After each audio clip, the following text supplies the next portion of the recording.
क्या 2024 का चुनाव पिछले चुनावों से भिन्न है? माइनॉरिटी, महिला, मोदी। मेरे लिए इलेक्शन सिर्फ 3 M लेटर्स में मैं सम करना चाहिए। यूथ वोट जो है वो स्प्लिट हो रहा है।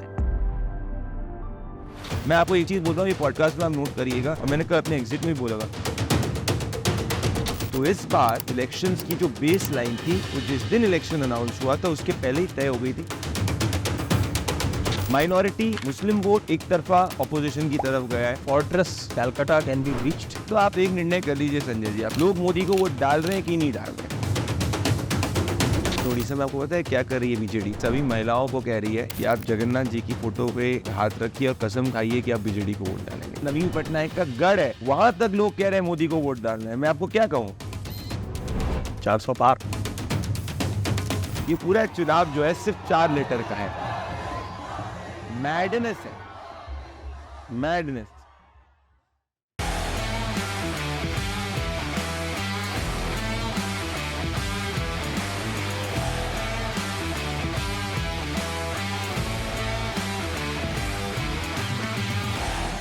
My honor to be here, and thank you very much. Let me have the pleasure of shaking you by the hand, as a Brit would say. नमस्ते, आप सभी का स्वागत है आज के दी जयपुर डायलॉग पॉडकास्ट में। और आज हमारे साथ है प्रदीप भंडारी जी, जिनके साथ हम करने जा रहे हैं एक एग्जिट पोल। स्वागत है आपका प्रदीप जी। स्वागत है संजय जी। अब आप तो देख ही चुके हैं हमारा एग्जिट पोल, आपने भी एग्जिट पोल को रिलीज कर ही दिया है, तो अब करते हैं चर्चा।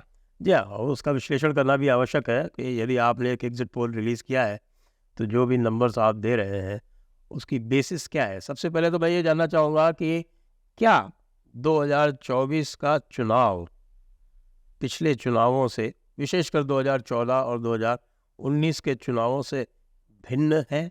भिन्न है, और भिन्न इस प्रकार रहा है कि 2019 के चुनाव में बहुत पहले लोगों ने मन नहीं बनाया था कि लोग नरेंद्र मोदी जी को चुनाव जिताना चाहते हैं, तो इसीलिए बहुत ज़्यादा चार्ज्ड कैंपेनिंग हर तरफ से देखने को मिली थी।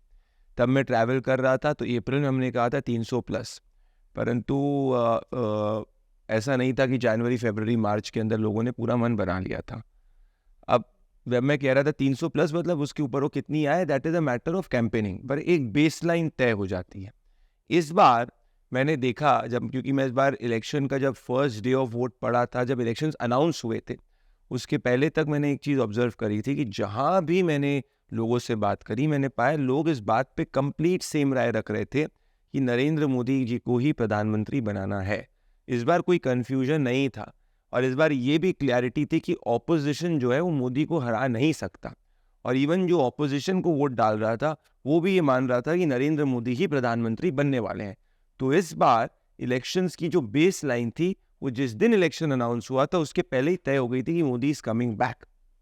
अब बात करते हैं कि ये इलेक्शंस में डिफरेंस क्या है। जैसे जैसे पूरा एग्जिट पोल भी हम लोग ने हर फेज का किया, आपने भी किया। ये इलेक्शन 2M द्वारा निर्धारित हुआ है। M इनफैक्ट 2M और 1M के बारे में है।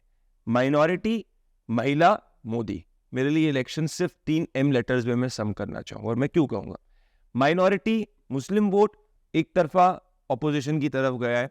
महिला वोट मेजॉरिटी नरेंद्र मोदी जी की तरफ गया है, और इसके कारण नरेंद्र मोदी जी प्रधानमंत्री बन रहे हैं। और एक और M which is main vote, उसके अंदर कंप्लीट ऑपोजिशन की तरफ नहीं गया है, वो स्प्लिट हुआ है। जितने भी मिडिल एज्ड है, मान लो 40-45 साल से ऊपर वाले, वो मेजॉरिटी रूरल एरियाज के अंदर और अर्बन एरियाज के अंदर नरेंद्र मोदी जी के साथ में गए। कुछ कास्ट स्पेसिफिक फिनोमेना को मैं राजस्थान और हरियाणा के अंदर अगर हटा दूं तो लार्जली गए हैं। और जो युवा है उसमें एक स्प्लिट देखने को मिला है, जिसमें ऐसा नहीं कि 90% 60% ऑपोजिशन की तरफ गया, इट्स अ स्प्लिट। तो जब वो वोट स्प्लिट हुआ है तो उसकी ability to impact the outcome कम हो गई है। और जो M सबसे इंपॉर्टेंट है, महिला, वो एक स्विंग वोट बन चुका है। तो मेरे लिए ये पूरा चुनाव जो है सिर्फ 4 लेटर का है। M M M M 4M। महिला M जो स्विंग वोट है, जिसके कारण नरेंद्र मोदी जी जो सीट्स जिसपे 3-3 लाख की भी मार्जिन थी, जहां मान लीजिए एंटी इनकम्बेंसी भी एक M के साथ थी, विच इज MP केस में, वो उसके कारण भी अगर स्विंग वोट है उसको प्रिवेंट कर रहा है। दूसरा, माइनॉरिटी मुस्लिम वोट जो है वो एक तरफ ऑपोजिशन की तरफ जाने को दिख रहा है। मेजॉरिटी कांग्रेस की तरफ जा रहा है, बाकी जहां अगर कांग्रेस नहीं है तो दूसरी तरफ जा रहा है, इंडिया अलायंस की तरफ। तो ये एम स्विंग बनता है, ये एम माइनॉरिटी वाला मुस्लिम वोट जो है वो एक तरफा अपोजिशन में आता है, जिसके कारण जो एम है विच इज मेन वोट, जो 40 साल से ऊपर का है, जिसने कई एरियाज में अपीजमेंट देखा है, वो जो है बीजेपी की तरफ जाता है, यूथ वोट स्प्लिट होता है। और ओवरऑल 4 ऐसे एरियाज हैं, तेलंगाना, उड़ीसा, बंगाल, और इसके साथ में उत्तर प्रदेश, जहां पे बीजेपी का एक मार्जिनल इंक्रीज देखने को मिला है। इसके कारण अगर मैं ओवरऑल देखूंगा तो मोदी जी, जैसे कि आपने हमारे पोल में भी देखा है कि पिछली बार की ज्यादा मैंडेट के साथ में बीजेपी पिछली बार 303 थी, हम लोग ये प्रोजेक्ट कर रहे हैं कि 303 से ज्यादा आने वाली है इस बार, और ये हमारा एग्जिट पोल कह रहा है। और एनडीए जो 50 के बेस के ऊपर है, सो लास्ट टाइम से भी ज्यादा इंडिया आएगी, तो बिगर, हायर एंड स्ट्रॉन्गर मोदी। तो आपने इसमें 2 चीज़ जो आपने हाईलाइट की वो ये है कि यूथ वोट जो है वो स्प्लिट हो रहा है, और जो मेन वोट है वो भी स्प्लिट हो रहा है, और कास्ट फिनोमिनन जो है जिसके लिए ऑपोजिशन ने बहुत प्रयास किए कि ये किसी तरह से ये जो यूनिफाइड मोदी वोट जो है वो स्प्लिट होके और जातियों में बट के और इस तरह से वोट करे, जो इनकी बहुत पुरानी स्ट्रैटेजी रहती थी। तो ये जो कास्ट वाला है वो कितना सफल रहा? कम जातीय जनगणना भी बनाई इन्होंने, करेक्ट। हालांकि बाद में इन्होंने जातीय जनगणना पे ज़्यादा जोर नहीं दिया, आरंभ में जितना हल्ला कर रहे थे। तो उसका भी कारण बताइए, क्या हुआ? क्या इनको लगा कि साहब कि it is not working? Sanjay ji, आप राजस्थान से आते हैं, तो राजस्थान के ऊपर मेरे से ज़्यादा बेहतर, मैं तो डेटा, और मैंने पिछले राजस्थान का 2018, 2019 और अभी का असेंबली, तीनों भगवान के पास हमने सही किया, तो राजस्थान पर आपका ज़्यादा डिटेल एनालिसिस है, तो मैं आपसे इस पर सुनना चाहूँगा। तो वहाँ कास्ट का फैक्टर कई सीट्स पे चला है, बेरिंग अपार्ट में राजस्थान, जिस पे मैं आपसे सुनना चाहूँगा, क्योंकि हमारा number around the same trajectory पे ही है राजस्थान में। हरियाणा जो दूसरा राज्य है जहाँ पे स्ट्रॉन्ग कास्ट बेस्ड हमको एक कंसोलिडेशन देखने को मिला है, पर वो कांग्रेस के पक्ष में नहीं हुआ है, उल्टा हो गया है, क्योंकि जो जाट वीटो पॉलिटिक्स पे था वो कम हो गया है। और despite of an anti incumbency against the state government, because of this Jat non Jat polarisation जो होता है वो इतना स्ट्रॉन्ग है कि कांग्रेस जो है वो मैक्स जीतेगी तो 2 सीट जीतेगी, जैसे वो है रोहतक और सिरसा, वहाँ भी कोई गारंटी से नहीं कह सकते, क्योंकि जो नॉन जाट वाली असेंबलीज है वहाँ बीजेपी की लीड और बड़ी है। सो मैं हरियाणा पे, जैसे लोग इतना डूम्सडे सिनेरियो देख रहे हैं, मेरे हिसाब से 9 सीट हरियाणा में भाजपा लाएगी। हमारा प्रोजेक्शन तो 10-0 है, तो बिल्कुल आपका भी सही हो सकता है। तो पहली चीज। दूसरी चीज है, बात करेंगे उत्तर प्रदेश की। कई लोग जो कह रहे थे कि उत्तर प्रदेश में सीटें कम होंगी, वो इस बात को नहीं समझ पा रहे कि उत्तर प्रदेश के अंदर ये वोट एमपी का नहीं है। अगर मैं एमपी का वोट देखूंगा तो 40 सीट भी भारतीय जनता पार्टी 40s में आएगी। ये वोट नरेंद्र मोदी का वोट है। योगी आदित्यनाथ एक कैटलाइजर एक्ट कर रहे हैं, स्कीम्स 80 करोड़ लोगों को राशन पहुंचा जाए। उत्तर प्रदेश की पॉपुलेशन लार्जर बेनिफिशियरी है। कॉन्स्टिट्यूएंसीज के अंदर जहाँ दलित वोट आता है वह दलित महिलाओं का वोटिंग ज्यादा हुआ है मेन से ज्यादा। For example Sant Kabir Nagar 3% extra हुई है compare to men. So that is going to Modi. Mayawati is coming down, BJP is coming up. I am seeing a sweep of Narendra Modi in 2024. अब ये जो महिला वाली जो बात आप कर रहे हैं कि महिलाओं का वोट जो अधिक है, उसके और भी कारण होते हैं, क्योंकि पुरुष जो है कई बार माइग्रेट कर जाते हैं, महिलाएं जी। रह जाती है। बिहार में अधिक बिल्कुल है, परंतु बिहार में तो कुछ कंस्टिट्यूंसी में 10% अधिक। और इसीलिए शायद आपको याद होगा कि पिछली बार जब असेंबली इलेक्शन हुआ था, तेजस्वी सिंगल लार्जेस्ट पार्टी तो बना पाए थे इतनी एंटी इनकम्बेंसी के बावजूद। फिर एनडीए में नीतीश कुमार और बीजेपी ने इसीलिए बनाई क्योंकि जो महिला वोट था वो इतना नहीं लेके आ पाए कि वो 90 के बजाय 115-120 तक पहुंच पाए। सिमिलरली यहाँ पे जब पुरुष माइग्रेट कर रहा है तो वुमेन वीटो बन गई ना इस सीट्स के अंदर, और वुमेन के लिए कोई कॉन्स्टिट्यूशन खतरे में है या मान लो ये सब जो आप बातें करो, उसको तो पता है मेरा घर चल रहा है, सब आसपास काम हो रहा है, मैं ये सब चीज़ों में क्यों पढ़ूँ। ये कॉन्स्टिट्यूशन खतरे वाला जो मामला था, ये पहले 2 राउंड में खूब चला बहुत। उसके बाद मोदी जी ने उसको काउंटर किया तो कम हो गया वो। तो पहले 2 राउंड में, खासतौर से राजस्थान के फर्स्ट राउंड में हमें वो देखने को मिला जो आप देख रहे हैं और जो हम भी मैं देख रहे हैं। राजस्थान पे चाहूंगा, आपका क्या डिटेल इस पर जो पहले राउंड में ये वाला जो मामला था, जो इन्होंने संविधान और रिजर्वेशन वाला चलाया, ये काफ़ी चला, और उसके कारण जो जातिवादी भावनाएं थी विशेषकर SC/ST में, वो काफ़ी उभर के आ रही थी। इसीलिए दौसा जैसे एक कॉन्स्टिट्यूंसी है उसमें ये बहुत अधिक देखने को मिला। लेकिन फिर जैसे ही इनको पता चला और उन्होंने उसका काउंटर आरंभ किया, वो धीरे धीरे बाकी तो आप देखेंगे कि ऑपोजिशन ने खुद ने तीसरे राउंड के बाद उसके बारे में बात करना बंद कम कर दिया। तो आपका राजस्थान को ओवरऑल एस्टिमेट क्या है? राजस्थान, मेरा ओपिनियन पोल मैंने जो दिया था उसमें 20 था, लेकिन इसमें मुझे 21-22 दिख रहा है। हम लोग का भी अराउंड 22 तक का है। तो वो 21 से नीचे जाना बहुत मुश्किल है। बहुत मुश्किल है। वो टिपिकली जो कॉन्स्टिट्यूंसीज में देख रहा हूँ, झुंझुनू, दौसा, बाड़मेर, जी, और उसके अलावा कोई और इसमें भी मुझे ऐसा मैंने जैसे हम लोग ने कुछ भी नहीं पोल किया है। संजय जी, इसमें मैंने एक चीज़ देखी है कि कोई ऐसी गारंटी लिख के नहीं दे सकता कि चारों की चारों में 1-1.5 लाख की मार्जिन से ऑपोजिशन जीत जाएगी। तो जब ये जैसे मान लीजिए बाड़मेर आपने बोला, जहाँ पे वो भाटी लड़ रहा है, काट रहा है वोट, हो सकता है। सो यहाँ पे भी we are saying this is in fight. Here it Congress और other party, Congress can edge it out, but here we are not able to say कि बॉस 1 लाख, 1.5 लाख, 2 लाख की मार्जिन से जो है जीतने वाली ऑपोजिशन। हाँ, वो देखिए ये क्लियर वोट तो आप देखेंगे, अब अगर आप देखेंगे कन्नौज और मैनपुरी में भी ये नहीं कहा। कन्नौज में आपको बोलो नेक एंड नेक में, वही कह रहा हूँ कि कन्नौज में अखिलेश यादव स्वयं लड़ते हुए ये नहीं कह सकते कि वो 50,000 से जीत जाएंगे।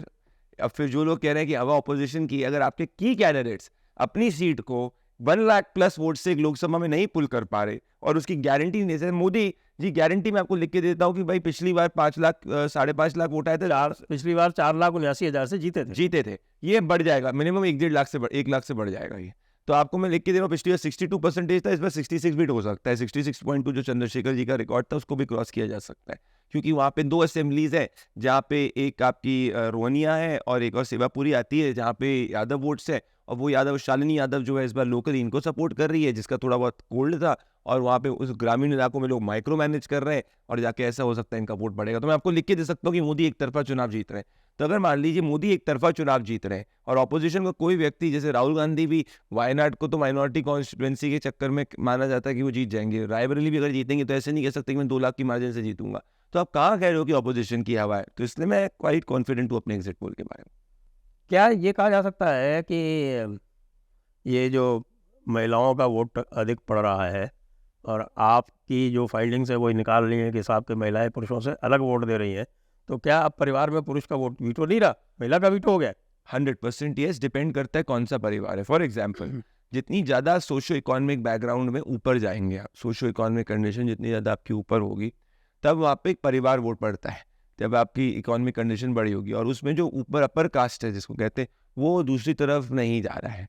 अब जितना मैं लोअर ब्रैकेट में आ जाता हूँ, जहाँ पे आर्थिक जो आपकी जीवनी है, your day to day living is a very important factor of all your decision making process, उसमें when the women gets the benefit, और जब महिला का जीवन स्तर बेहतर होता है, तो वो महिला जो है, भले उसका पुरुष जातिवादी कॉन्स्ट्रेंट्स की वजह से दूसरी तरफ डाल रहा है, वो चुपचाप से जाके मोदी को वोट डाल रही है। तो the individualistic characteristic in the women is more in that socio-economic caste where the income level is comparatively less. मैं ये समझना चाहता हूँ कि एग्जिट पोल में कैसे रिफ्लेक्ट हो पाता है, क्योंकि ऐसी महिलाएं जो चुपचाप वोट डाल रही हैं मोदी को, वो आपको थोड़ी बताएंगे कि उन्होंने मोदी। जब हम लोग अलग से एक महिला, दलित महिला से बात करते हैं, जब उसका पुरुष घर पे नहीं होता है, जब हमारी टीम में खुद पर्सनली जब बात करते हैं, तो ये पाया जाता है। इनफैक्ट मैं आपको बोलूँ, मैं एक आपको उदाहरण देता हूँ, मैं सुल्तानपुर में था, ठीक है, तो सुल्तानपुर के अंदर मैं एक चौपाल में बात कर रहा था, तो निषाद और ये सब कम्युनिटी के थे, निषाद, उसके बाद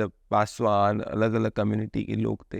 तो ये वो मैंने बोला कि भाई, बोला यार हम तो चलो डाल के दूसरी तरफ डाल देंगे, पर हमारी औरतों को कौन समझाए, वो तो जाके मोदी मोदी कहती है। तो इनको भी पता है कि हम कुछ कर नहीं सकते, गाँव में महिलाओं का सेंटिमेंट मोदी की तरफ में है।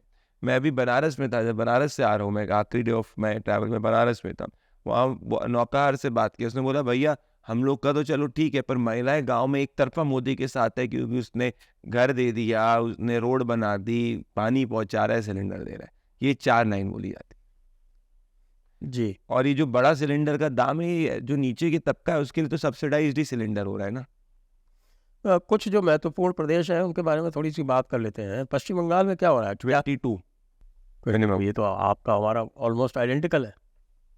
देखिए, पिछली बार सिंपल चीज़ है, मैं देख रहा हूँ संजय जी की पिछली बार काती, तामलुक और ये जो पूरा मेदिनीपुर वाली घटाल ये तरफ एक तरफा टीएमसी की तरफ गया था, उसमें ममता नहीं, शुवेंदु वाला वो अधिकारी फैमिली का एरिया था। मैं जो ये जो अभी जो आपका छठा राउंड हुआ है, तो छठे राउंड में जो 8 कॉन्स्टिट्यूंसी थी, तो उन 8 कॉन्स्टिट्यूंसी में पिछली बार भी 5 भारतीय जनता पार्टी जीती थी जी। आपकी झारग्राम, पुरुलिया, बांकुड़ा, बिष्णुपुर, मेदिनीपुर, ये वह पहले भी जीती हुई थी। लेकिन ये जो इनका स्ट्रॉन्ग होल्ड था, यानी कि तामलुक, कांती, घाटाल, ये शुभेंदु अधिकारी का स्ट्रॉन्ग होल्ड था।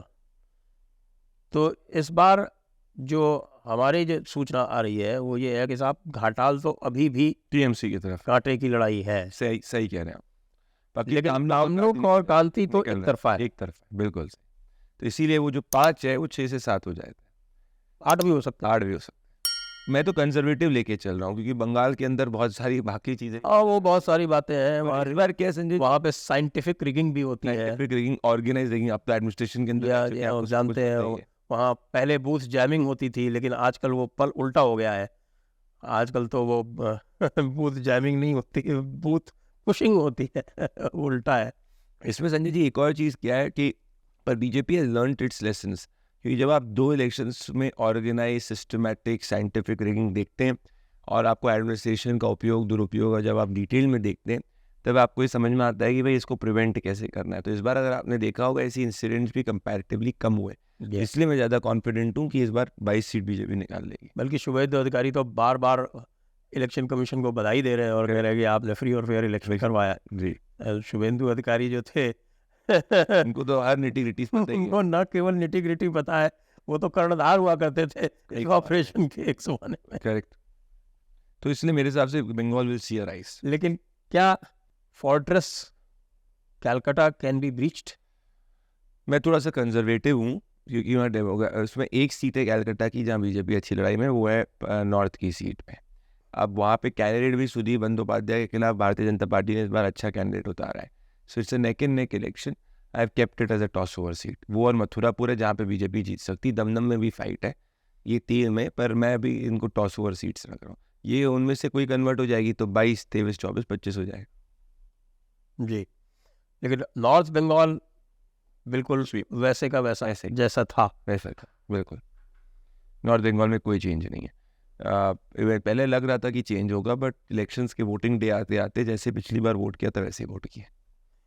क्या आपको लगता है कि जो नज़दीकी सीट है जैसे कि रायगंज है या फिर मालदा उत्तर है, ये सीट भी वापस रिटेन हो जाएंगी? रायगंज तो रिटेन हो जाएगी। मालदा, अगर मैं गलत नहीं हूँ तो मालदा की एक सीट शायद से कांग्रेस दोनों जीती थी और एक टीएमसी जो श्री रूपा वाली सीट थी वो भी पिछली बार बीजेपी हारी थी। नहीं, मालदा उत्तर तो उत्तर भाजपा जीती थी। भाजपा जीती थी, दक्षिण की चीज़ वो हारी थी दक्षिण की सीट बहुत मामूली अंतर से हारी थी। 16,000 कुछ और वोट से। तो इस बार उत्तर तो रिटेन होगी, दक्षिण में भी लड़ाई कांटे की है। तो इस बार heavy Hindu vote polarisation is more than 2019।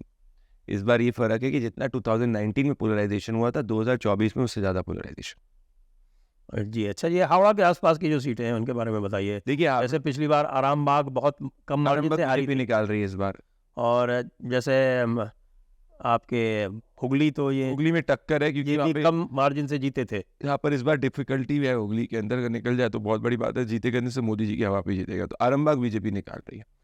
Howrah में दिक्कत अभी भी है क्योंकि जो टीएमसी के कैंडिडेट है Prasun, if I am not wrong, उनके खिलाफ इतनी ज़्यादा बहुत मैसिव एंटी इनकम्बेंसी जो है प्रसून बनर्जी नहीं है, तो वहाँ पे थोड़ा उनका भी वोट है। देखिए कॉन्सेप्ट बंगाल के अंदर क्या है कि जहाँ टीएमसी के कैंडिडेट के खिलाफ एंटी इनकम्बेंसी है वो बीजेपी इजली कन्वर्ट कर रही है।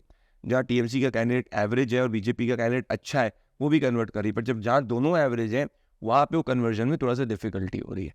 सो इट्स नॉट कि भाई कैंडिडेट इज नॉट इम्पोर्टेंट। जैसे उड़ीसा में the level of anti incumbency in BJP wave is higher than what is it in Bengal.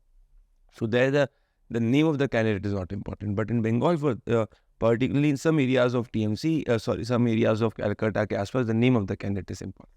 तो ये 2 सीटें और जो है श्रीरामपुर और उलुबेरिया, इसमें क्या देख रहे हैं आप? उलबेरिया टुवर्ड्स टीएमसी मैंने दिया है और श्रीरामपुर में मेरे हिसाब से निकल सकती है, बीजेपी की निकल सकती। और एक जो बड़ी तगड़ी सीट है जो टीएमसी का गढ़ मानी जाती थी, बिल्कुल अनुव्रत मंडल वाली, बीरभूम, आई स्टिल बीजेपी के डिफिकल्ट है वो, वेरी भी difficult. Bolpur I still say difficult है। ओके, जैसे हमारे में तो बीरभूम हो सकता है आ रही है। तो मैं वही कह रहा हूँ कि मैं बहुत ज़्यादा, देखिए जितना ऊपर आएगा I am fine, I just want to ensure that the number does not go lesser than what I am predicting. 25 is fine, that's what I'm saying, it is 22 to 25 what I'm तो projecting. आपका number तो overall 325 आ रहा है। Overall मेरे हिसाब से BJP 320 plus है। 320। Worst case scenario सब कुछ भी खत्म हो जाए तो I don't see it falling less than 350। तो अगर आप देखोगे हम लोग जो बेस दे रहे हैं वो मिड 320 प्लस माइनस अराउंड 12 का दे रहे हैं, 320 प्लस माइनस 12। 325। आपने अभी उड़ीसा का उल्लेख किया कि उड़ीसा में बहुत हाई एंटी इनकम्बेंसी है, और अभी हमने पिछले 2-4 दिनों में देखा भी है, क्या पांड्यन की वजह से? वहाँ पे एक बार लोग पहले नवीन पटनायक जी को वोट डालते थे, अब लोगों को ये समझ में आ रहा है कि नवीन पटनायक जी जो है वो लोकसभा में उनको वोट डालने का लॉजिक नहीं है, तो लोकसभा में लोग वोट मोदी जी को डाल रहे हैं, मैसिव वोट डाल रहे हैं। तो आप अचंभित मत हो जाइएगा कि आपको उड़ीसा में एक आंधी दिख जाएगी। तभी आखिरी में उड़ीसा में आपको पता है क्या कर रही है बीजेडी? वो उसके सभी महिलाओं को कह रही है कि आप जगन्नाथ जी की फोटो पे हाथ रखिए और कसम खाइए कि आप बीजेडी को वोट डालेंगे, because they are seeing that the women are drifting towards the BJP. वहाँ पे एसएचजी का जो नेटवर्क है वो बहुत स्ट्रांग है बीजेडी का, तो वो नेटवर्क भी अब स्प्लिट होते हुए देख रहे हैं, लोग मोदी को वोट डाल रहे हैं। तो असेंबली के लेवल पे मैं 60 से 65 सीट तक आ सकती है, इजली बढ़ भी सकती है, क्योंकि ये आंधी है मोदी की, और ये आंधी में सिर्फ महिलाएं रोक सकती हैं, कुछ जो बीजेडी के साथ हिस्टोरिकली हैं, पर महिलाएं भी इस बार मोदी जी के साथ वोट डाल रही हैं। तो ये आंधी है जिसमें 8 से कम 16 तो होना चाहिए। Anything less than 16-15 will be a bad performance. क्योंकि जो हम देख रहे थे, जो सबसे स्ट्रॉन्ग सीट हम मान रहे थे, और जब हमने फेज वाइज एनालिसिस की थी तो भी अस्का की सीट हमने फिर भी बीजेडी के पास रखी थी, लेकिन बाद में जो आप देखिए जो सारी फीडबैक आ रहा है, देखिए अस्का की ये अस्का की सीट जो मैं सबसे स्ट्रॉन्गेस्ट की कुछ भी हो रहा है, क्या हालत है देखिए, अस्का की सीट जो है वो मैं खुद एक आपको याद है जब मैं खुद गया था पोलिंग, मैंने एक वीडियो डाला था कि भाई अस्का जहाँ नवीन पटनायक का गढ़ है, इंजली कहीं से वो लड़ते हैं, राइट, वहां तक लोग कह रहे हैं मोदी को वोट डालना है। मैं आपको क्या कहूँ, तो यदि अस्का की सीट खिसक जाती तो भाई 21/21 भी हो सकता है। हाँ 100%। अरे केंद्रपाड़ा, जब केंद्रपाड़ा की जगह में इस बार जो है नेक एंड नेक मोदी जी की जब सभा हुई थी, क्रेजी मैडनेस थी। केंद्रपाड़ा में जय पांडा जो है वो हारते दिख रहे थे। हाँ, चुनाव के बाद तक भी जो हमने विश्लेषण किया था उसमें उनकी हार बताई थी हमने, लेकिन जो बाद में जो समाचार आ रहे हैं उससे लग रहा है कि भाई वो जीत रहे हैं। तो अगर केंद्रपाड़ा और अस्का चले गई 20 में बचा है, कुछ नहीं बचा। वही तो मैं कह रहा हूँ, अस्का जैसी सीट मिले तो सबसे बड़ा टेक अवे अस्का है। मैडनेस है, मैडनेस। संबलपुर डिफिकल्ट बताई जा रही थी, तो वहां भी धर्मेंद्र प्रधान आसानी से निकल रहे। सो मैं वही कह रहा हूँ संजय जी, आप अगर हेवेंस भी फॉल हो जाए ना, तब भी अगर भाजपा 320 से नीचे 15 से नीचे आएगी तो मैं मतलब it will be something unusual. जैसे एक बड़ा बताया जा रहा था कि दिलीप तुर्की को खड़ा कर दिया ज्वालाराम के सामने इन्होंने सुंदरगढ़। वोट मोदी का वोट है, कुछ नहीं फर्क पड़ता है, लोग मोदी को वोट डाल रहे हैं। ऐसे लेवल पे थोड़ा बहुत चल रहा है, हाँ ये होगा, पर पूरा वोट मोदी को है। वोट वो, या तो आप एक निर्णय कर लीजिए संजय जी, आपका डेटा में लोग मोदी को वोट डाल रहे हैं कि नहीं डाल रहे हैं, हाँ या ना होगा। देखिए मैंने एक करेक्शन किया था, हाँ, और मैंने वो करेक्शन 2019 में किया था कि मैंने हर स्टेट में एक कैलकुलेशन किया था कि भाई यहाँ पर मोदी का वोट कितना है, और जो भी मैं कैलकुलेशन करता था वो ऐड कर देता था उसमें, और वो 5% से लेके 12% तक मैंने वो उसको ऐड किया और वो बिल्कुल करेक्ट आया।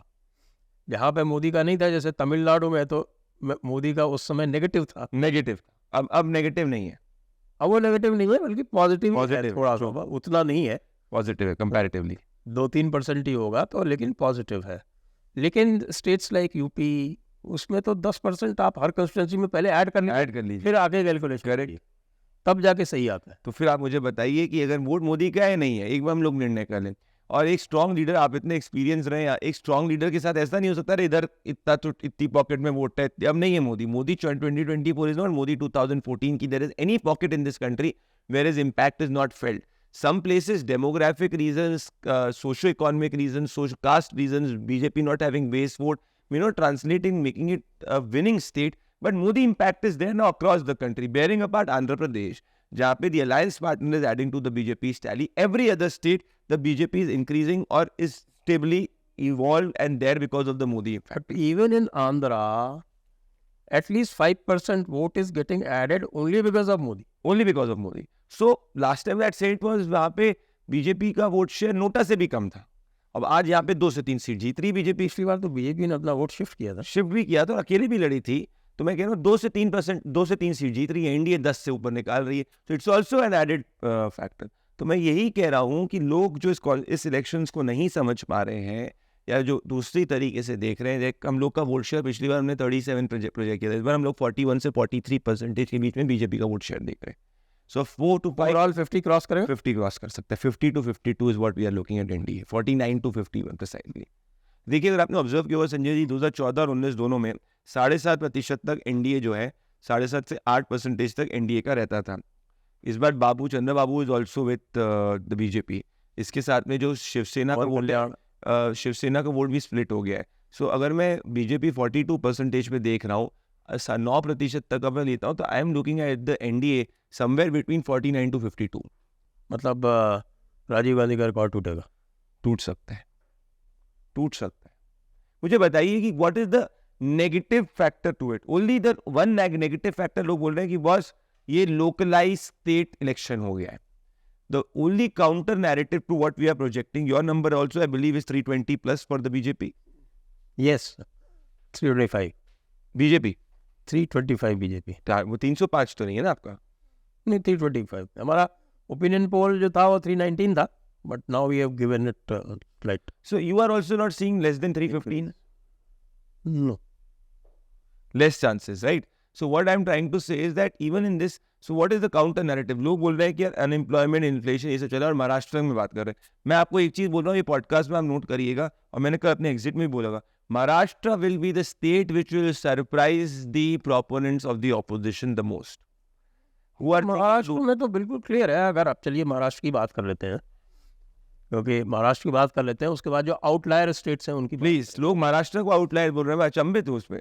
महाराष्ट्र में तो अगर कोई बेलवेदर फेज है तो वो फेज 4 है, फेज 3 है. तो फेज 3 में वेस्टर्न महाराष्ट्र में वोट पड़े थे जी. अरे इधर से आप शुरू कीजिए, शोलापुर, उस्मानाबाद, लातूर, मराठवाड़ा का उसमें एडेड था, और बाकी सारा आपका बारामती, माडा, आपके सांगली, सतारा, ये सारा का सारा जो ये था, ये पूरा वेस्टर्न महाराष्ट्र का वोट था. हमारे हिसाब से तो उसमें एक भी सीट ऑपोजिशन को आती मुझे तो नहीं दिख रही है. आपको दिख रही है तो बताइए. लोग कह रहे हैं मादा आ जाएगी, बारामती को लोग डिस्प्यूट कर रहे हैं, कुछ कह रहे हैं कि साहब मैं बीजेपी को 25 से नीचे देख ही नहीं पा रहा हूँ महाराष्ट्र के अंदर. वही तो, अमरावती छोड़ के तो मुझे तो कोई ऐसी सीट दिख नहीं रही जहाँ जो फाइट में. नवनीत राणा वाली नवनीत राणा जीत रही है वो एक तरफा. वह एक तरफा तो मुझे नहीं दिख रही है. 20-25 हज़ार की उसमें दिख रही है. मेरे हिसाब से 50,000 प्लस. तो फिर तो कौन सी सीट है? धुले और डिंडोरी कह लीजिए आप. तो फिर मैं वही कह रहा हूँ, जब 23 सीट लड़ी थी बीजेपी 24 और 25 लड़के 23 सीट पे पाई थी. करेक्ट, 24 और 25 लड़ी थी पिछली बार में, लड़ी थी, 23 जीती थी, और उसके पहले 24 लड़ी थी और 23 जीती थी. 23 जीत, अब 28 लड़ रही है. मैं कह रहा हूँ 25 से नीचे कैसे आ सकती है बताइए? How can it fall less then 25? And Shinde is fighting on 16 seats, 15 seats. I am not seeing. एक परवरी की सीट वो दे रखी है, वो जो पीबीएसपी को. Correct. I am not able to see it fall less than 8 to 9 seats. So even if I add this 25 plus 8 जो हम लोग एग्जिट में कह रहे हैं 25, तो मैं कंजर्वेटिव लेके चल रहा हूँ 33. अरे वो even they are not losing more than 5 no, किसी हालत में शिफ्ट फिर भी नहीं. आप सुनिए मेरी बात, 25 और मेरी बात 25 और 6 सॉरी 25 और 8 वर्स्ट केस में बात करता हूँ 33. यहाँ पे Ajit Pawar worst case can not go less than 2. 35 से नीचे कैसे रही है? Pawar, take it from me, आपसे मैं शर्त लगा सकने के लिए तैयार हूँ. He is winning all his 4 seats. I am not, मैं तो शर्त लगा ही नहीं रहा हूँ, मैं तो कह रहा हूँ तो कंजर्वेटिव, मैं तो डूम्सडे प्रेडिक्शन कर रहा हूँ. तो 35 से नीचे कैसे जा रही है? जितना स्मार्ट 35 से नीचे, उससे स्मार्ट कोई प्लेयर नहीं. उसको पता था कि उसको कौन सी सीट जीतनी है, कहाँ कर सकता है. बिल्कुल. इतना और बहुत स्ट्रैटेजिक प्लेयर नहीं है वो. जिस सीट पे 100% श्योर था वही उसने ली है. बिल्कुल. और आपको मैं कह रहा हूँ, मैं वही कह रहा हूँ, तो अब 4 अगर आप जोड़ोगे तो 35 का मैं कह रहा हूँ, भाजपा 25 लेके, अगर ये conservative scenario, it can go till 27 also. हाँ, सो 2 here 2 3 here. I don't be surprised if it touches 40. It can go above 40. So where is the doomsday? Where is the doomsday? क्योंकि शिवसेना को लोग कह रहे हैं कि साहब कि वो साउथ मुंबई हार जाएगी. मुझे साउथ मुंबई भी हारती नहीं दिख रही वो. और शिवसेना के बाकी जो सीट्स हैं मुंबई, आपके साउथ सेंट्रल, वो उनकी पक्की सीट है. साउथ सेंट्रल में तो वो जीतेंगे ही जीतेंगे. मातोश्री में जो पोलिंग बूथ है उस पे भी शिवसेना जीत रही है, क्योंकि ऑर्गेनिक अलायंस हुआ है ना, जो शिंदे का और बीजेपी का ऑर्गेनिक अलायंस हुआ है. Uddhav shifting to Sharad Pawar was not an organic alliance. That is what people are not able to understand in the Lok Sabha election. And Thane area was nothing to do with Uddhav. It was all to do with Eknath. एक नाथ Shinde. So that belt is completely going with him. So मुझे समझ ही नहीं आ रहा कि लोग लोग क्या कह नासिक रहे हैं। पे डाउट कर रहे हैं। मैं तो अब पूरा जो फीडबैक लिया उसको कि नासिक में भी शिवसेना। तो फिर आप मुझे बताइए कहाँ से महाराष्ट्र से बड़ा आउटलायर कौन सा है? राजस्थान के अलावा कोई ऐसा स्टेट नहीं है जहाँ पे मैं कह सकता हूँ कि भाई कुछ बहुत बड़ा हो सकता है। राजस्थान में मुझे लग रहा है कि ऐसा नहीं होगा फिर। हाँ, मतलब अगर आप वो 10% मोदी वोट के साथ कैलकुलेट करेंगे तो आप पाएंगे कि बाड़मेर छोड़ के शायद ही फिर कोई और फिर? निकले। आप उस तरीके से भी तो लीजिए। अच्छा, तो आउटलायर स्टेट्स है, जैसे आंध्रा की आपने बात की, तो आंध्रा में जो हम बात कर रहे हैं 6 सीटों पे लड़ी है वहाँ पे बीजेपी, तो उसने जो नॉर्थ आंध्र प्रदेश में है वो तो तीनों सीटें जो लड़ी है वो अनकापल्ली, राजमुंद्री और नरसापुरम, ये वो तीनों जीत रहे हैं वो मेरे हिसाब से। हम लोग ने अनकापल्ली राजमंद्री क्लियर है और जो आपने नरसापुरम, नरसापुरम भी निकल सकती है, तो 2 से नीचे तो नहीं जा रही, 3 निकाल रही है। लेकिन जो साउथ में जो उनकी जो 3 सीटें जो लड़ रहे हैं वो तिरुपति लड़ रहे हैं और एक शायद क्या राजमपेट है, तो दूसरी मुझे संजय जी मैं आपको एक गट फीलिंग बोलूं, मुझे जितना भी लग रहा है ना, इट क्लीन स्वीप इलेक्शन है। 400 पार 400 मुश्किल है। ग्रीन स्वीप पे तो 400 पार। बताइए हम लोग की कॉन्वर्सेशन ही कैसे हो गई है कि 300 आए, 350 आ रही है, 320 आ रही है, तभी हम लोग जो है इसमें अचंभे हो रहे हैं। नहीं, लेकिन मैं एक बात और इसमें बताता हूँ आपको, जो मेरे हिसाब से है कि जो एलाइज है they are contributing about 60 seats. So if allies contribute 60, then it's 400. If allies contribute 60, then it can touch 400. Ideally, that's why if you see our range, we have given till NDA can go. If you see what we have given as a median of 380 with plus minus 15. So what we are looking at is can go till 390. Andhra में मेरा score तो 17 है, आपका तब क्या? फिर नहीं, हम लोग ने 14 तक दिया है, 12 2 मतलब मीडियन लेके बढ़ सकता है 16 तक। नहीं, तो आपने पवन कल्याण तो अपनी दोनों सीटें जीत रहा है। तो हमने पवन को भी, हम लोग का जितना डेटा पोलिंग टीम ने किया उसने 1 सीट करके दिया। तो हम लोग ओवरऑल एनडीए को जो लेके चल रहे हैं, we are looking at it 14 to in Andhra 14 to 16 अभी के लिए। 17 is outer image, but we are for the calculation for the medium we have taken 14। दूसरी आउटलायर स्टेट है तमिलनाडु। तमिलनाडु में आप मेरे हिसाब से 7 सीट्स है where NDA is fighting it well and there are हम लोग जो प्रोजेक्ट भी इसको कर रहे हैं कि हम लोग देख रहे हैं कि 5 से नीचे सीट्स पे एनडीए आएगी इस बार। तो ये 2 सीटें जो है एलाइज की, एक रामनाथपुरम और दूसरी थेनी, ये दोनों तो जीत रहे हैं। जो रामनाथपुरम पे OPS is taking it forward. हाँ, तो ओपीएस इज विनिंग और आपके टीटीवी दिनकरन इज विनिंग, तो ये 2 सीटें तो पक्की है। कोयम्बटूर दे आर विनिंग, ये 3 सीटें तो पक्की है। उसके अलावा जो बात हो रही है वो तिरुनेलवेली और वेलोर की हो रही है, और धर्मपुरी में भी जो आपकी जो पीएमके है वो वहाँ पे फाइट में है, अच्छी फाइट में है, निकल भी सकती है। आपके पास क्या सूचना? मैं सहमत हूँ उस पर, बट मैंने जैसे कि कहा हम लोग ने जो रेंज दी है इसमें तमिलनाडु के अंदर जो हमने रेंज दी है, हमारे हिसाब से NDA will be in single digit for sure. NDA will not this time 0 नहीं होगा एनडीए, पिछली बार 0 नहीं होगा, लेकिन डबल डिजिट भी नहीं होगा। डबल डिजिट नहीं। I will be the most optimistic state. Any Chennai seat? आप कुछ नहीं, I don't think south Chennai में पहले लग रहा था, but then eventually I don't think it's not possible. मतलब मुश्किल है, वोट शेयर बढ़ जाएगा पर seat conversion difficult.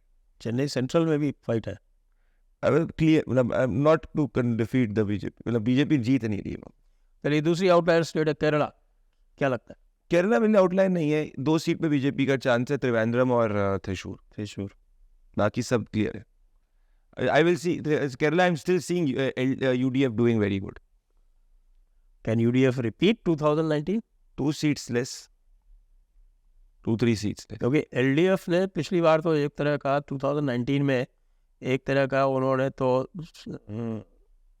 Wipe out हो गई थी, उन्होंने छोटे भाई का रोल प्ले किया था। लेकर तो आई they were not really worried कि भाई कितने हो गए? यहाँ से निकल जाती। तो यूडीएफ के this time they fought hard. Very, तो ऐसे हम सही, जैसे कुछ 2-3 सीट्स है वो देखिए मुस्लिम वोट ज़्यादातर कांग्रेस की तरफ हो गया है, because they are looking at the larger national picture. और वो आईयूएमएल उनके साथ ही उनके साथ में, तो वो तो आईयूएमएल अपनी सीट जीत रही है, उनके अलायंस पार्टनर्स उनकी सीट जीत रहे हैं।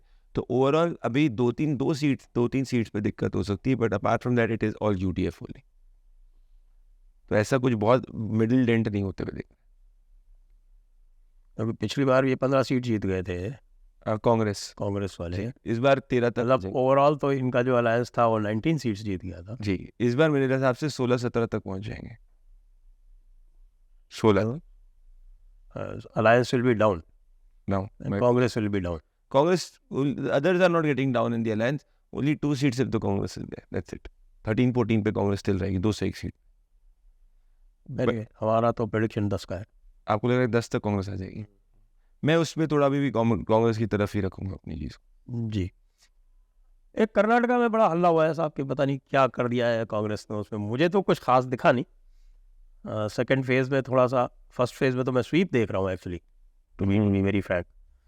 फर्स्ट फेज में तो हम तो स्वीप देख, मेरा भी लगभग स्वीप की तरफ है। ओवरऑल कर्नाटका मेरे को नहीं लग रहा कांग्रेस 6 सीट से ज्यादा लेगा। सेकंड फेज में जरूर कुछ सीटें हैं जहाँ पे सो बीजेपी। मैं what I am seeing BJP Karnataka, Sanjay ji, 20 BJP, 2 JDS and others Congress as a genuine phenomena. आप बेंगलोर रूरल नहीं दे रहे हैं उनको, मैं तो दे रहा हूँ। हाँ, तो आप हो सकता है, मैंने कल किसी के साथ एक सीनियर बीजेपी के नेता के साथ बैठा, बोला है तुम लोग भी नहीं दे रहे हो, पर हम निकल, मैंने बोला मैं कंजर्वेटिव निकल सकती टॉस ओवर पे, तो अगर वैसा हो जाएगा तो BJP will can go to 22 and 2 JDS and then Congress will be at 4। That is Karnataka. अब दो बड़े इंटरेस्टिंग और जो स्टेट्स हैं, और उनमें से एक तो है पंजाब और एक है तेलंगाना, और एक है तेलंगाना। तेलंगाना बीजेपी स्वीप है, 9 to 12 seats is what we are looking at. Minimum 9 seats for the BJP, ideally 10, max it can go till 12, और एक AIMIM सीट जीत रही है, और इवन जो सीट मेदक की सीट है बीआरएस हार सकती है, बीआरएस सिर्फ एक सीट पे चुनाव ठीक कर सकती है, वो मेदक, अगर वो हारेगी तो बीजेपी जीतेगी, और बाकी सीट्स के ऊपर we are giving it to BJP. So then BJP is at 11, हम लोग 10 पे लेके चल रहे हैं, आर बेस इज एट 10, तो it can go to 11-12।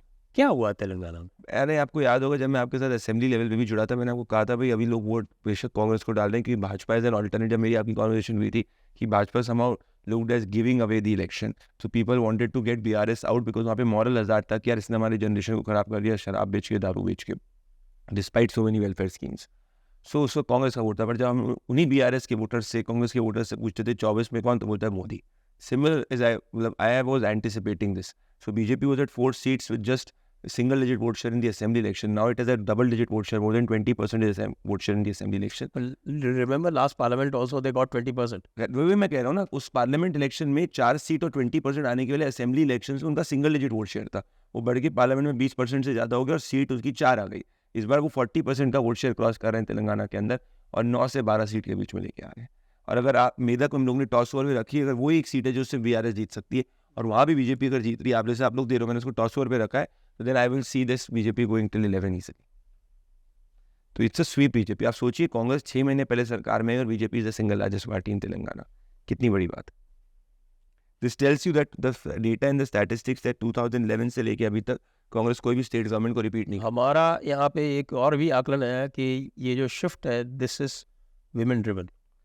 Women, I think not just women, I am seeing this across with is there. जैसे आप पूरे नॉर्दर्न तेलंगाना से आ जाएंगे, इवन सिर्फ अब जो कांग्रेस थोड़ा होल्ड कर रही है वो साउथ तेलंगाना के पार्ट को होल्ड कर रही है, बट इवन साउथ में भी कहा कर रही है। अगर आप देखें ऊपर से चले तो आप पेटापल्ले की सीट छोड़ दीजिए, वारंगल, आदिलाबाद, बीजेपी, निजामाबाद हैदराबाद बीजेपी, और उसके बाद करीमनगर, और उसके बाद फिर आपके मेडक के बाद तीनों जो आपकी ये सीट्स हैं, मलकाजगिरी बीजेपी, वो तो उसी के पास मैं बात कर रहा हूँ। वारंगल और शिवला बीजेपी, महबूब नगर भी इवन नगर कुरनूल, ये सब बीजेपी है। खाली आप Bhongir BJP. In fact if you remember, मैं अपने रिसर्च ये खाली नालगोंडा, ऐसे लोग नहीं विश्वास, Nalgonda Warangal, Mahabubabad and come 4 seat, ये कंफर्म सीट है कांग्रेस की। तो 4 और 1 5, मैं वही तो कह रहा हूँ, 5 आप हटा दो, 17 कितनी सीट है रोल, 17 है, नॉट रॉन्ग, 17 में से 5 हटा दो, आप बचे 13, 12 मैक्सिमम, दैट्स इट। तो 12 तो इट कैन टच। और अगर मेदक चली गई बीआरएस की तरफ तो 11 आ जाएगी, और एक और कर दो तो 10। मैं वही कह रहा हूँ कि BJP is the single large, 50% seat से ज़्यादा तेलंगाना में बीजेपी जीत रही।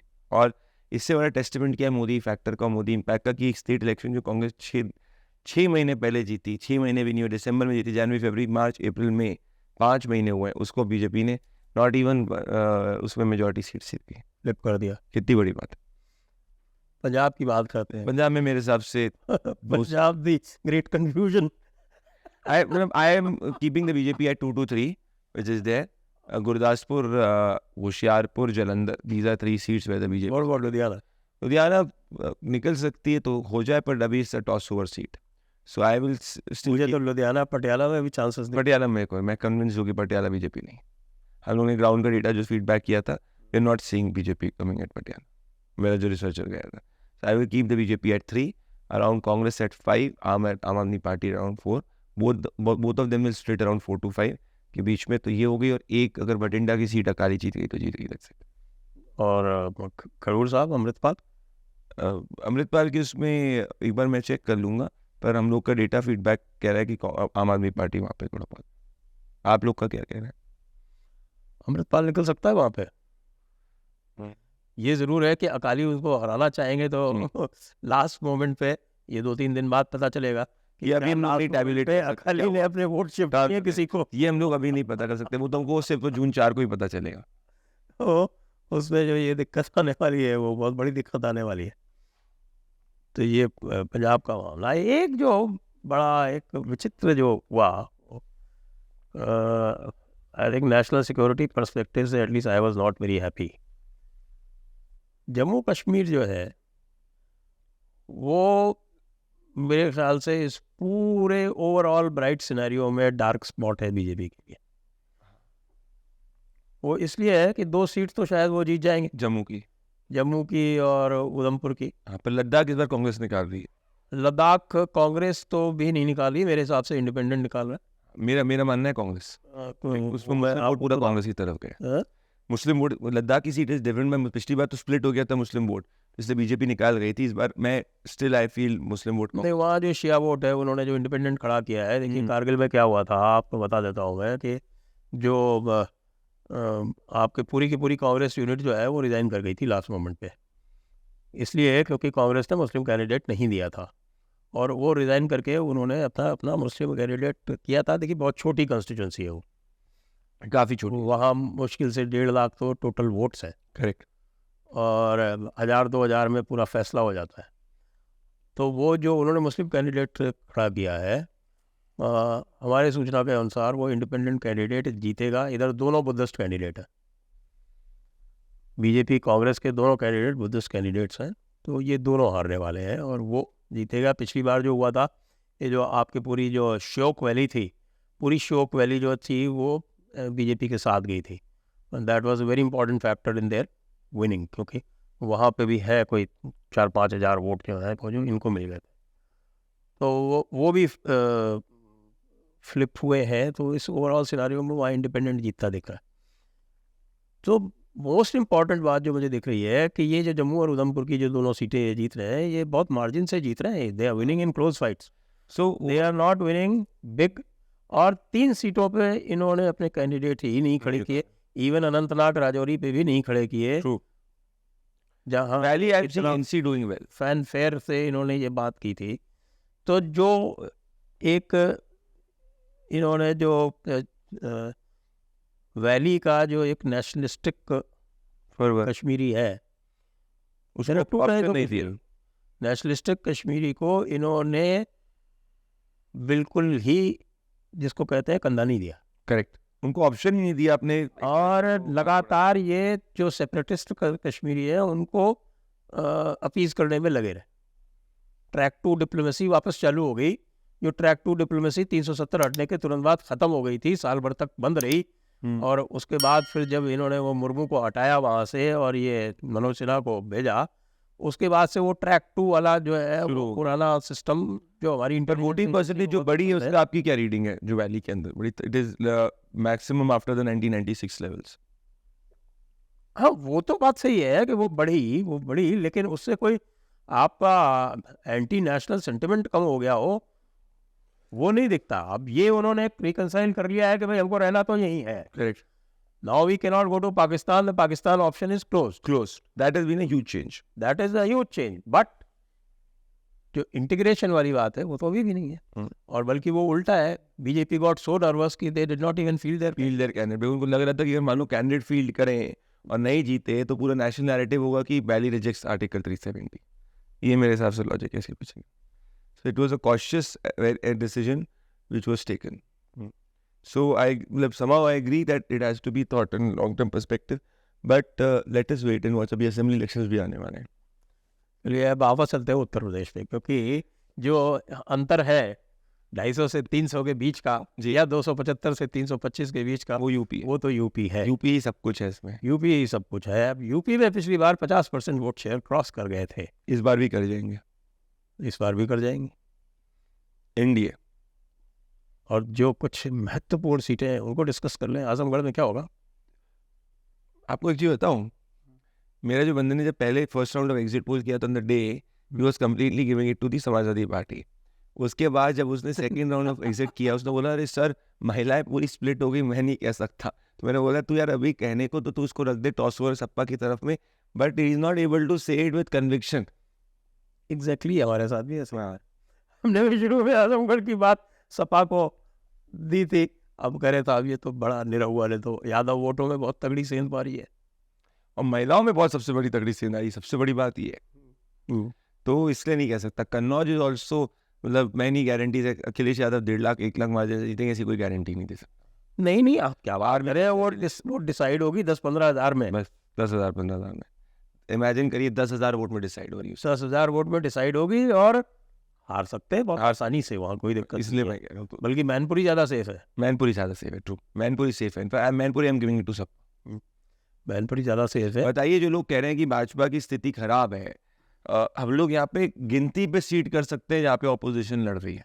वो तो वही कर रहे हैं ना। गाजीपुर जैसे ऑपोजिशन निकाल दी हमारे साथ, नहीं निकाल रही, मेरे हिसाब से निकल रही। वो चेंज हो गई वहाँ पर, सिचुएशन चेंज हो गई। सिचुएशन ये चेंज हुई है वहाँ पर कि पिछली बार जो है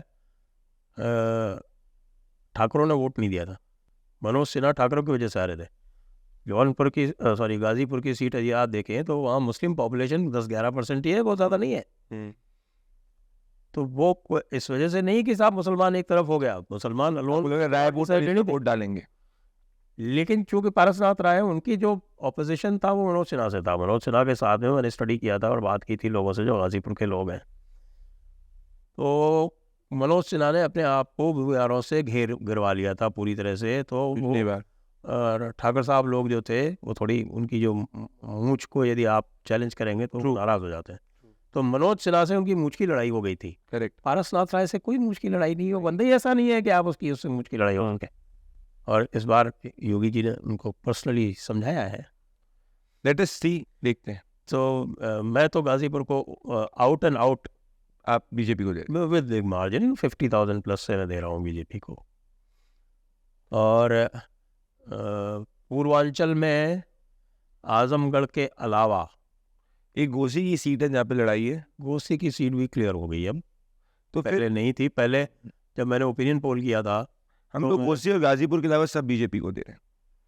जी हाँ, तो घोसी में एनडीए का जो राजभर है, अगर घोसी भी जीत जाती है बीजेपी और गाजीपुर भी जीत जाती तो BJP on its own 70 touch कर जाएगी। सीटें जो मुझे दिख रही हैं मैं आपसे डिस्कस कर लेता हूँ जिसमें अच्छी खासी लड़ाई है, उसमें फिरोज़ाबाद अभी भी है। हम लोग ने भी रखी हुई है। फिरोज़ाबाद में BJP could lose. We are giving it right now to the other side. हाँ ठीक है, I agree. Sambhal other BJP is not winning. Moradabad BJP can win, difficult. It can win, it can difficult, in fact it will win, क्योंकि इन्होंने जो तमाशा किया वो रुचि वीरा वगैरह सबको दिया। तो रुचि वीरा जो है उसकी वजह से मुसलमान वोट जो है वो पूरा नहीं गया उधर। पर अभी भी आप देखिए ना, आप अगर ओवरऑल देखेंगे तो इनफैक्ट ये अलग बात है कि वहाँ उपचुनाव होगा। ट्रू। पोलिंग के बाद में एक दिन बाद में सर्वेश कुमार सिंह जी थे वो लगे। और रामपुर में आजम खान ने क्या खेल किया वो क्लियर नहीं है, वो टॉसअप में, वो टॉसअप में रखिए। तो ये सीटें यदि आप छोड़ दें तो एक रायबरेली है जो राहुल गांधी निकाल, राहुल हम लोग कांग्रेस को दे रहे हैं। राहुल गांधी निकाले जाएंगे mainly because Dinesh Pratap Singh he could not get that much support from internally also that was required in you। ऐसा नहीं कि उसने चप्पा चप्पा कैंपेनिंग नहीं करी, कैंपेनिंग करी थी, पर जो जितना सपोर्ट और जितना यूनाइटेडली वो होना था उतना नहीं हो पाया, तो मार्जिन कम हो जाएगी, पर Rahul is going ahead as per आर। तो ये 5-6 सीटें हैं। बाकी वेस्टर्न यूपी में वही कह रहा हूं, अगर आप 6 सीटें, लेट्स से 6 सीट आप ले रहे हो, है ना, हम लोग भी वही कह रहे हैं। देखिए, या तो भाजपा 40 से 50 के बीच में आएगी, या जो हम कह रहे हैं वो सही है। दोनों में से बीच का कुछ नहीं हो सकता। 40 से 50 के बीच में कैसे आएगी? क्योंकि जो लोग कह रहे हैं डूम्सडे की कास्ट चल गई, एमपी के खिलाफ नाराजगी है, ये है वो है। एक मिनट जरा कास्ट डिस्कस कर लेते हैं। हाँ, मैं उसमें भी शौक दूं। नहीं मैं कास्ट डिस्कस कर लेते Modi is getting cross caste vote. हैं। मैं तो सोच कह रहा हूँ कि केवल कास्ट पे ही वोट मिल रहा है। हाँ, कास्ट पे ही केवल अगर वोट मिल रहा है तो कास्ट सिचुएशन किसके फेवरेबल है? मोदी। उन्होंने आरएलडी अपने साथ ले ली, चार्ट पूरा वोट एक तरफा है। उन्होंने निषाद पार्टी अपने साथ, निषाद में स्प्लिट है विद 60-40। उन्होंने जो मेजर पटेल पार्टी है तो आएगी अनुप्रिया साथ में शुरू से लगातार पिछले 3 और इस बार दलित वोट और पड़ रहा है। एक मिनट, उन्होंने राजभर अपने साथ ले लिया, उन्होंने नौनुआ चौहान अपने साथ ले लिए। बचा कौन है? एक पाल गणरिया जो है वो थोड़ा सा इधर उधर बोल रहा है, और उससे कुछ नहीं। Doesn't matter. It is a Modi कह रहा है साहब हमको कोई टिकट नहीं दिया। ट्रू। पाल वाले जो है हमको साहब टिकट नहीं उससे नहीं, पाल वोट ज्यादा बीजेपी को ही वोट पड़ रहा है।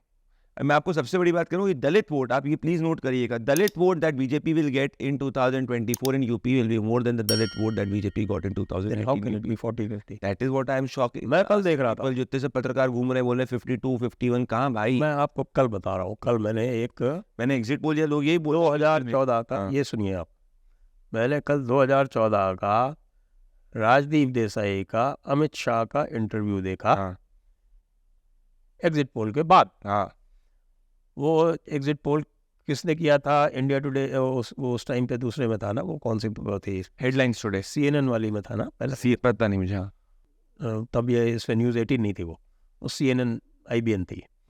तो CNN IBN के लिए उसने एग्जिट पोल किया था। किसके साथ किया था मुझे ध्यान नहीं। तो उन्होंने 45 to 50 दी थी, और उसके लिए वो कंग्रेचुलेट कर रहा था अमित शाह को। हाँ, अमित शाह को, और अमित शाह से उनका नंबर पूछ रहा था। तो अमित शाह ने नंबर दिया 55-60। अमित शाह ने नंबर दिया 55-60। आए कितने थे? 70+, 73। मैं वही कह रहा हूँ, जब आंधी चलती है तो एक तरफा आंधी चलती है। That is what it is. पर मैं आपको इस वक्त मैं कहूँ अगर 6-7 सीट्स भी हम ले लें, बाकी तो पूरा इंडिया क्लियर है। 2 आरएलडी जीत रही है, 2 अपना दल जीत रही है, 4 आप 67-66 के नीचे बीजेपी जा ही नहीं सकती है। कैसे जाएगी? 68-69 हम लोग 67 दे रहे हैं। 67 + 4 71। आप दे रहे हो 68 + 5 5। मैं घोसी में दे रहा हूँ। हाँ, घोसी आप दे रहे हो, घोसी हम लोग दे रहे हैं।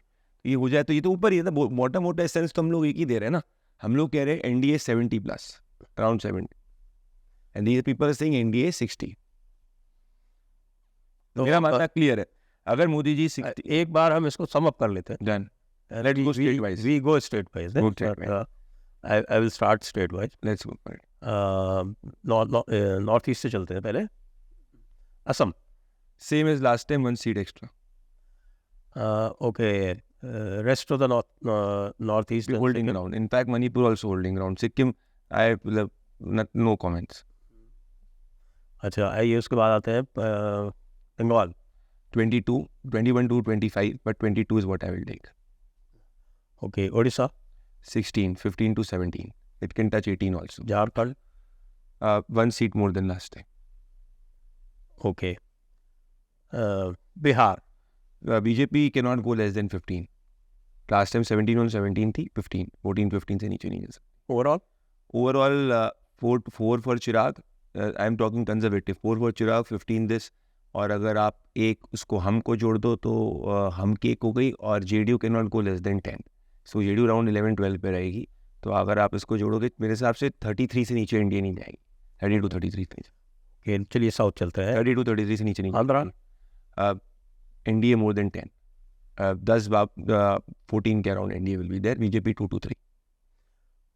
तमिलनाडु।